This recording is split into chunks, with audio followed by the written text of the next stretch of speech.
Hello everyone and welcome to another entry in our Community Cast series. In this match, we're going to have a showdown between the Dinosaurs led by Kroq-Gar and the Tomb Kings who are going to be led by Ark in the Black. So without further ado, let's jump right into this match and have some fun. So up here in the front, it looks like the Dinos are going to be bringing two Bastillodons with the Solar Engine. So these guys are kind of cool in this matchup because they do fire damage. So if they're shooting at Ark in the Black or Setcha or any of the Tomb King's lords who are weak to fire, they're definitely going to have some okay damage output. And you can see that they do have these surfing skinks. Somebody in the comment section was like, oh, it's actually been fixed recently, but it apparently has not been. You can see the skink is just bouncing on air here. So definitely got some mad bounce for him, just kind of keeping that 1 foot aloft on the dinosaur. But regardless, Bastillodons with Solar Engines probably going to be going after the Tomb King's lords. They are very weak to Shopti Great Bow Fire as well as Bone Giants, and they don't have the best armor piercing as far as like artillery goes. But nonetheless, looking forward to seeing these guys in action and seeing if they can take out Ark in the Black. For the rest of the Dino army, it's going to be Skink cohorts in the front line, Saurus warriors, Saurus spears, and so it's kind of a mixed forces here. So he does have Skinks, sword and shield infantry, and he does also have some spears mixed in, probably to help deal with constructs and things like that. On top of that, he does have Big Daddy Kroq-Gar. So Kroq-Gar is always a pretty good choice. He again, though, is a pretty big target, but he's a pretty powerful duelist. Kroq-Gar with a little bit of assistance can do very well against Necrosphinxes, Tomb Scorpions, Cambrian War Sphinxes. He has anti-large, armor piercing, and Hand of the Gods can definitely 360 no-scope some of those Tomb King's lords. One thing that I noticed is missing from this Lizardmen army is that he doesn't have a caster. So guys, just a bit of a PSA, always bring a caster. Yes, there might be games you win without a caster, but still, it's always going to be a pretty good idea. So Kroq-Gar's here. In the back, he does have some Temple Guard. Temple Guard, definitely not a bad choice.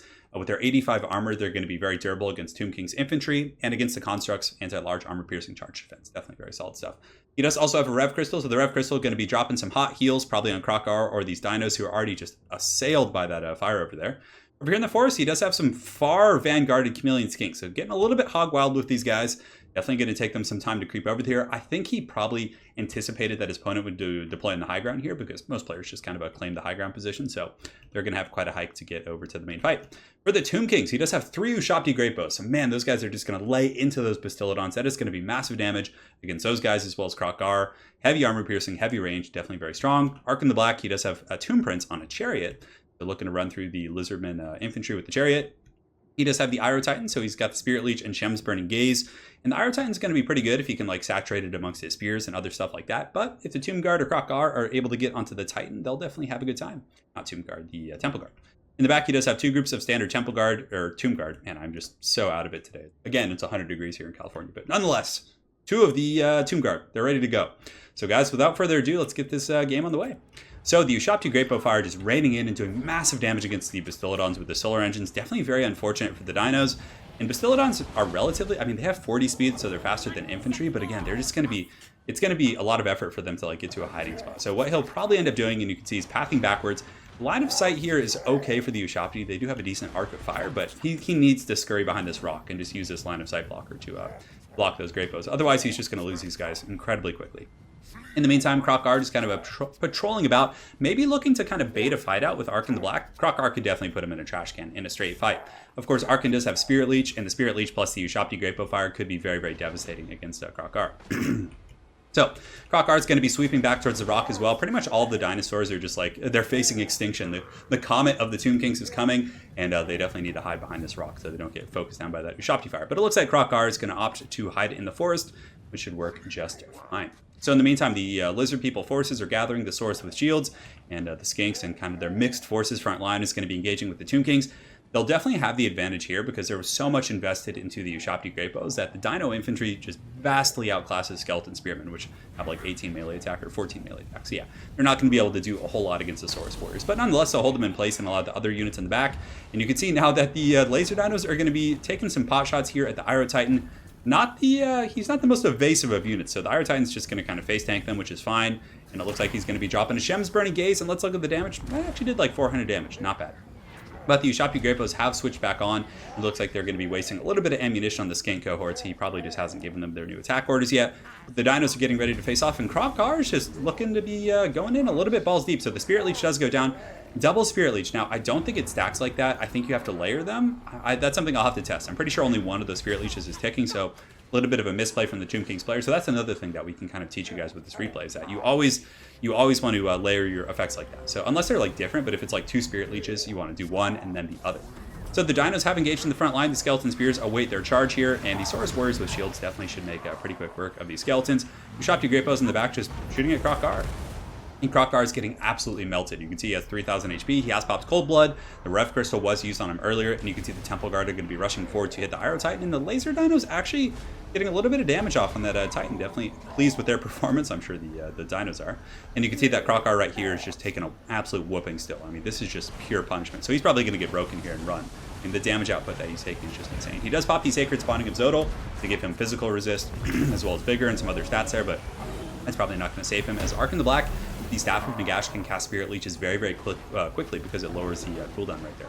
Over here on the far side, the Bastiladon with the Soul, or the Rev Crystal, is going to be getting into the back line, messing with these Ushabti a little bit, just kind of disrupting their firing, and the Dino Infantry are winning the frontline engagement pretty handily. And Ark in the Black staying a little bit too long amongst these Temple Guard, and you can see that the 75 models here chewing through his HP, because he is anti-large, he's fairly heavily armored, but it looks like he's going to be summoning Skeletons here. So very good play here by the Tomb Kings, just realizing he needs to distract these Temple Guard, get them off Ark in the Black, and the Libra Mortis, Staff of Nagash all going down as well. But Kroq-Gar in horrible shape, just getting ravaged by these Ushabti Great Bows. He's being sent back to the mountains, and he has 122 HP. I think he's about to range those guys.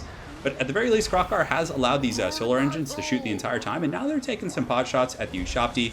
But again, they don't have the best AP, so they're not going to melt through the Ushabti like the Ushabti will melt through them. But something that is redeeming for the Dinos is the frontline engagement is going in their favor. The Spears are winning, the Swords are winning. I mean, it's in the Temple Guard, of course, are putting a bit of work in on the Iron Titan here. Very good play using the Tomb Guard from the Tomb King player. You basically just use the Tomb Guard to kind of muck up the Chameleon Skinks, and they do have those silver shields, so it's going to waste a ton of their ammunition. But nonetheless, the Skinks are going to be pushing through. Looks like they're going to drop some trolling fire here on the Ushabti, who, yeah, they've taken a model loss. They're getting there. And the two laser dino shots picking off a couple of Ushabti there, but still actually not killing any models, which is pretty wild. The one solar engine here, very, very tattered. Kroq-Gar looks to be rallying, so the great Kroq-Gar coming back. He might be able to get a Cold Blood, I don't know, or maybe a Rev Crystal can come back and heal him.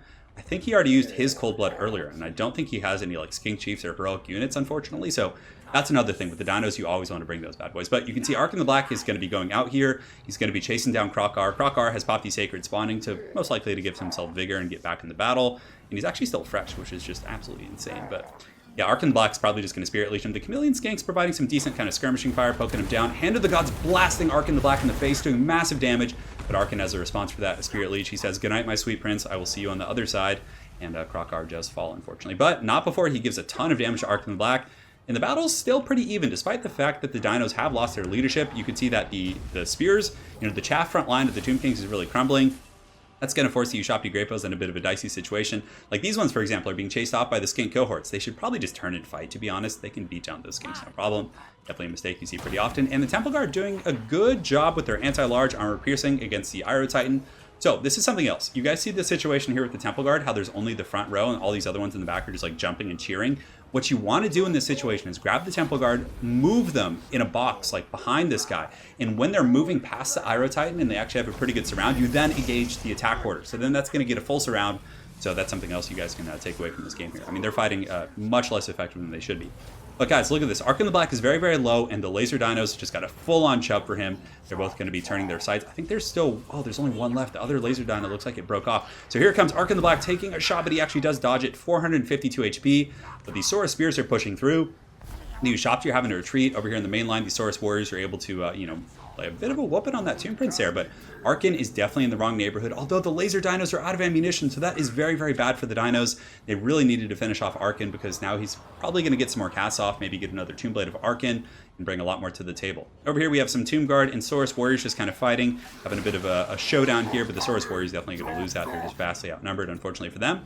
Over here, though, the two Bastiladons not going to... They're strong, independent Bastiladons. They're not going to take any shit here from this Tomb Prince. And yeah, the Tomb Prince are just getting speared. And yeah, the Chariot probably not going to be the best against these guys. I understand that he wanted to shut... He probably thought the Bastiladon had a little bit of ammunition. He's like, oh, I'm going to go shut it down to save Arkin. But alas, the Bastiladons are going to feast on the soul of this Tomb Prince in here in just a moment. And you can see that Gary here, everyone's favorite Rev Crystal, is able to feast on the Chariot, which is pretty cool. So the two Dinos here in pretty good shape. The Iron Titan actually starting to go down. So the stacked groups of Temple Guard here finally actually get a pretty good surround. So it looks like he did move in and get a surround, and he is crumbling this Iron Titan. The Halberds and Anti-Large there doing a very, very good job. There are some Ushabti Great Bows in the back. Ark in the Black lurking in the corner of the map, just trying to play it really safe. He doesn't want his army to take the penalty for either his Lord fleeing, number one, or his Lord dying. So the Iron Titan actually falls. The Temple Guard able to take this bad boy down, and you can see they roars of excitement there as they then pile in to take on the Tomb Guard. So the Temple Guard definitely should be pretty good against Tomb Guard. They have solid armor. And the big thing is they still have these 2 Bastiladons. So the Bastiladons are really good against infantry. They have anti-infantry, 250 weapon strength. He also moves his Saurus up and around and then gets a rear charge here. And you can see the Bastiladons charging in, just smiling as they wade through the Temple Guard right into the goodies of these Temple Guard. And it's looking like it's still a pretty close game, but I think the Dinos have pulled a slight bounce of power lead. The Tomb Guard here taking some withering fire from the Skinks. Over on the far side, the Saurus Spears are just chasing off the Ushabti Great Bows into another dimension. So a little bit sloppy here from the Tomb Kings letting these guys get chased so far. I mean, they should have just turned and engaged. I understand running from the Spears because the Spears will win, but over here they ran for far too long. Anyways, the Ushabti are going to be turning, providing overwatch fire against the Saurus Spears, doing a little bit of work. Over here, the Bastiladons are going to be piling in. And it looks like the Dinos are probably going to clean this one up.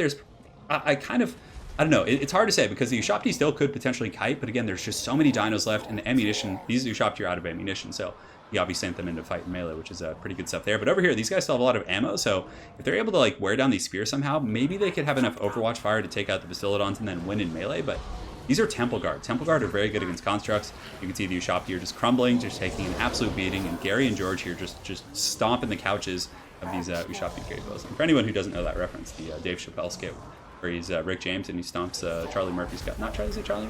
Yeah, maybe it was Charlie. I can't remember, but it's the Rick James skit from the Chappelle Show. But over here you can see the Saurus Warriors are able to fully clean all this up with the Temple Guard and the Bastiladon, so things are looking pretty good for the Dinos. In the beginning, it looked like an absolutely unwinnable game, and yes, there was mistakes on both sides, but still, nonetheless, he was able to rally and come back here and really put himself in a pretty good situation. I mean, with Kroq-Gar getting punished and the triple Ushabti Great Bows just being a hard counter against both Kroq-Gar and the Laser Dinos, he did a very good job kind of shifting behind the rocks and getting his business all settled there. So the Spears finally catch up to the Ushabti here. The Ushabti look like they're going to turn and fight. The other ones are going to be shooting them in the back here. But for the most part, there's just the Bastiladons coming in, there's Skinks coming in. They should be able to just muck down those guys right here. And that's going to be it. So the Dinos do pull the W without the caster, just going in deep. But yeah, it was a really fun and kind of an interesting game to watch. The laser Dinos picking on Ark in the Black was definitely quite a bit of fun. But I think there was a couple things for the Tomb Kings. Number one, leaving Ark in the Black amongst those halberds for too long. I think that was really punishing. But I really think the big deciding factor as to why the Dinos were able to come back was the fact that the Ushabti Great Bows just ran for far too long there, whereas they were needed in the front line. Had their fire been pressuring those Bastiladons and the Rev Crystal, they could have put those guys down, which would have then bought more time for the Tomb Guard and other stuff to do their job. But yeah, it was really cool seeing Gary and George team up to take down the Tomb Prince. That was super awesome. But yeah, very well played to both players, Scyther and Han. Hopefully you guys enjoyed this community cast. And remember, PSA, always bring a caster. I mean, of course, there can be cases made for the dwarves with runesmiths. That's a different situation, but always bring a caster. It's always a good idea, and you will certainly not regret it. So again, very well played to Scyther and Han. Hopefully you guys enjoyed this one, and we'll see you guys next time.